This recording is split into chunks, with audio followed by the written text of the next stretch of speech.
Was SSL one of Andrew Holness' Ponzi scheme? And where is the 10 million US dollars that have just gone missing? More arrests are likely coming over the SSL scandal. Things are way worse than we originally thought. You, Andrew Holness, and others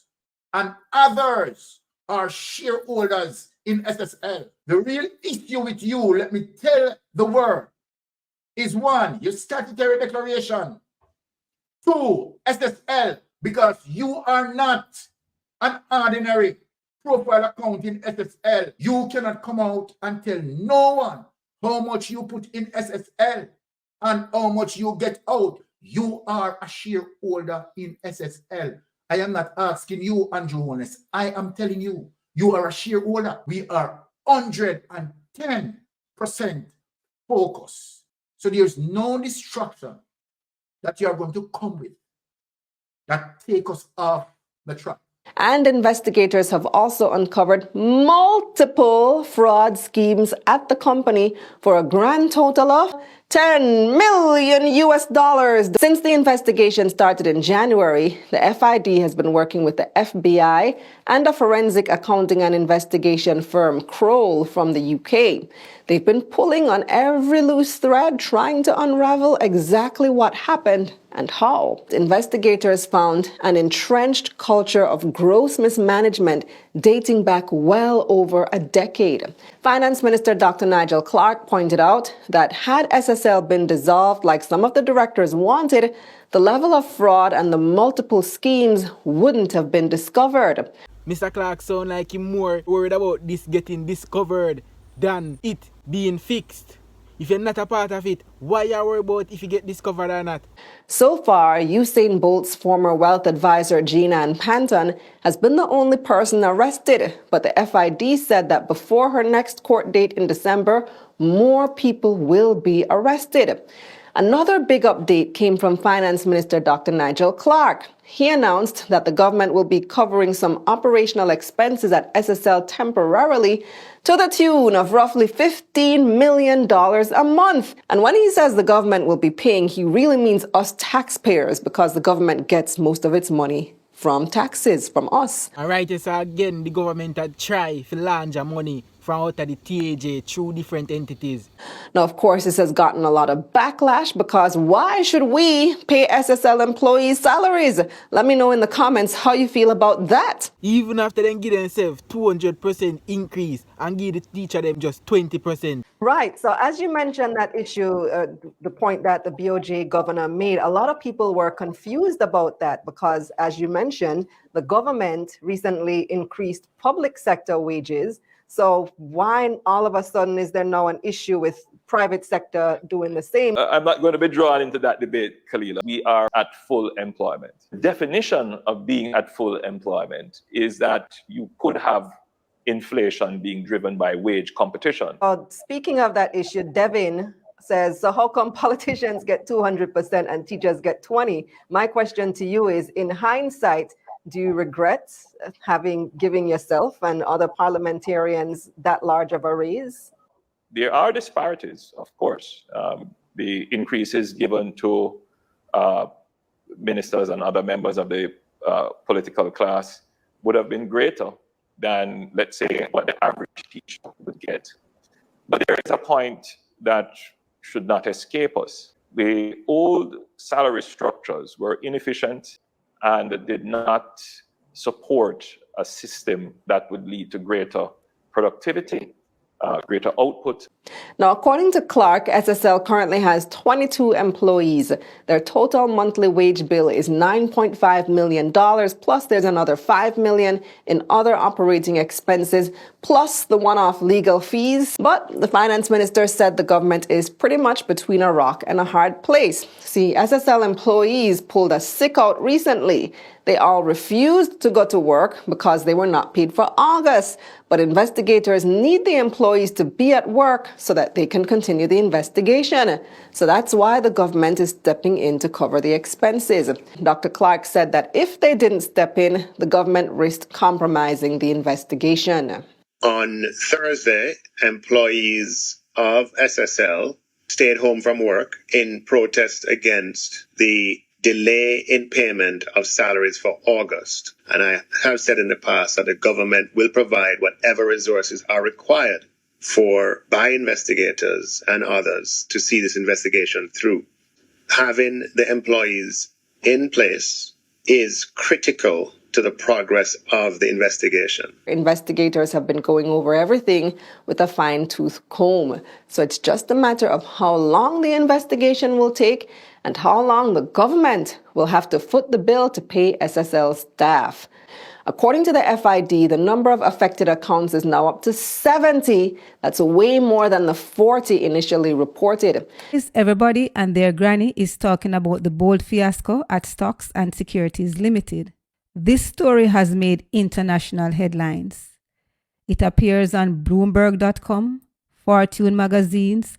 Every sport channel in the US is carrying this story. And this is not a good look for Jamaica. Now, no one will want to invest in Jamaica. And guys, you must remember that Bolt is an international figure. Usain Bolt is a big name all over the world and he is loved by many. So a lot of persons are angry this happened to him. And this is not a good look for Jamaica at all. And what makes this fraud even more scandalous is that there's a rumor going around on social media that the money was used to finance JLP elections in 2020. And a portion of the fund went to finance the building of Andrew Holness Beverly Hills mansion.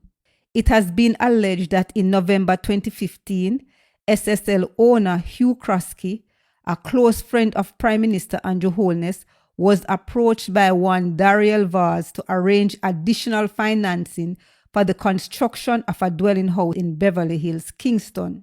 Sources close to SSL indicate that $1 million was transferred from one Usain Bolt account, cashed and delivered to a J. Holness. Just like a Juliet. By a Mr. Mark Crosky. Amount loaned is yet to be repaid. So that is the story on social media. And that is why Andrew Holness is silent during all of this. What can he say? Because he is buddy with the owners of SSL. And this is not fair to Bolt. Bolt trained for so many years to get where he is, moving into a community where the people them didn't even like him. But because of his hard work and dedication, he's able to live comfortable and a good life. The Prime Minister and his entourage are trying to bring him down. But one thing I know, Bolt must get back his money. Usain Bolt gets a court order for 2 banks to release information on a former SSL manager. Remember to like and subscribe because this is just about to get crazy. 2 banks to disclose the transaction history of accounts owned by Jean and Panton. Ms. Panton is the only person charged in the alleged $3 billion fraud at Stocks and Securities Limited, SSL. Mr. Bolt opened an account in the name of his holding company, Welgen, at the private investment and brokerage firm in 2012. Welgen is suing SSL and Ms. Panton, who worked there as a client relationship manager. The law firm declined to comment on the details of the order. The bank order will bolster a freezing order obtained in February against Ms. Panton's assets. Bolt's legal team has said Welgen's account value plummeted from $2 billion in October 2022 to $1.8 million in January when Mr. Bolt checked after being alerted by Ms. Panton. Meanwhile, Jean and Panton has made a stunning claim in the unfolding fraud scandal at SSL. The former manager claims that she confessed to stealing from 39 clients because of an alleged offer from the company's founder, Hugh Crosky. She made the claim in her defense in a lawsuit that investor Jean Ford has brought against her, Mr. Crosky, and 8 others. Ms. Panton did not give details of the offer, but said it was an inducement and the statement she gave on January 7 would not have been made otherwise. Mr. Crosky has hit back, saying he strongly refutes what he called the belated assertion from Ms. Panton. She admitted to stealing from 39 clients who had about $700 million in their accounts. Mr. Bolt's company was not named among the clients. The FBI has unraveled more than what they have bargained for within the SSL situation. And if you feel like a joke thing, check the Gleaner. I'm going to share it with you right now. Get this video right now to 2,000 likes. And every single body run Bolt money inside of the comment section. The source come from the Jamaica Observer. You can go check it out for yourself. The investigation has grown and a lot of things were found.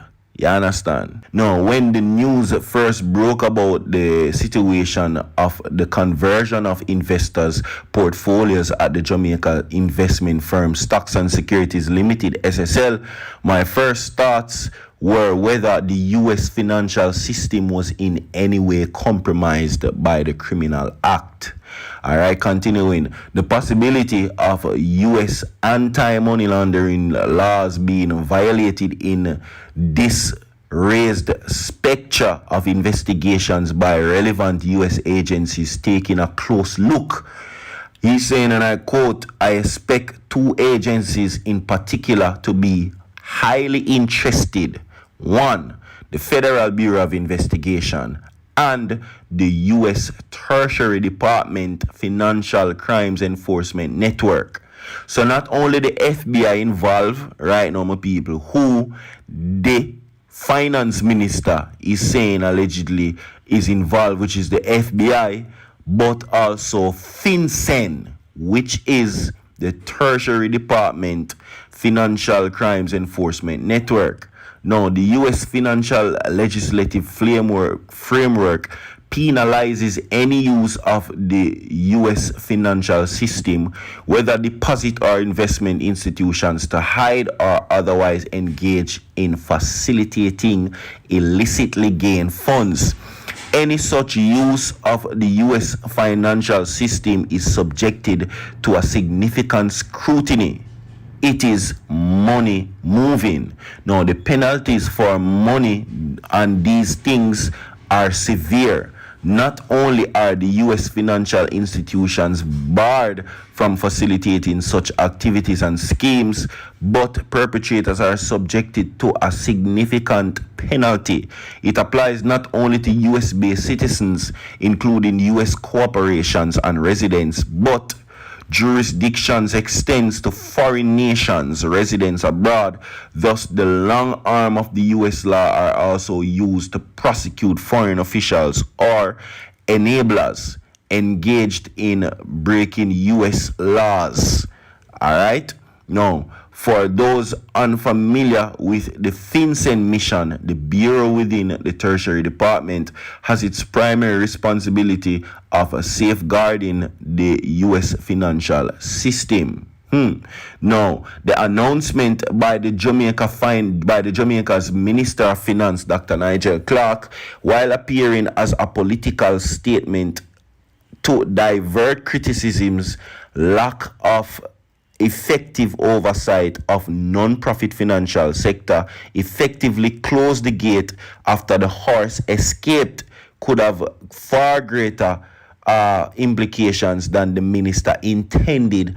Anyone familiar with the role and the capacity of the FBI and how the agency deals with the possible compromise of U.S. laws would have known for the very outset that the FBI's involvement would not be skimmed, or it would only be the skimmed of the surface of the situation or glossing over any aspect of it. The FBI would dig deep into this situation. The U.S. financial system was not compromised and used for such. Now, the criminal always make the mistake then the American banks are preferred choice to put their funds. Thus, the FBI will not be satisfied with merely reviewing files. The FBI investigators will use their highly sophisticated cyber and forensic capabilities to determine what was done and who are involved. You hear me? I tell you people? Now, of course, furthermore, Dr. Clarke and the Jamaican government have reasons to be nervous.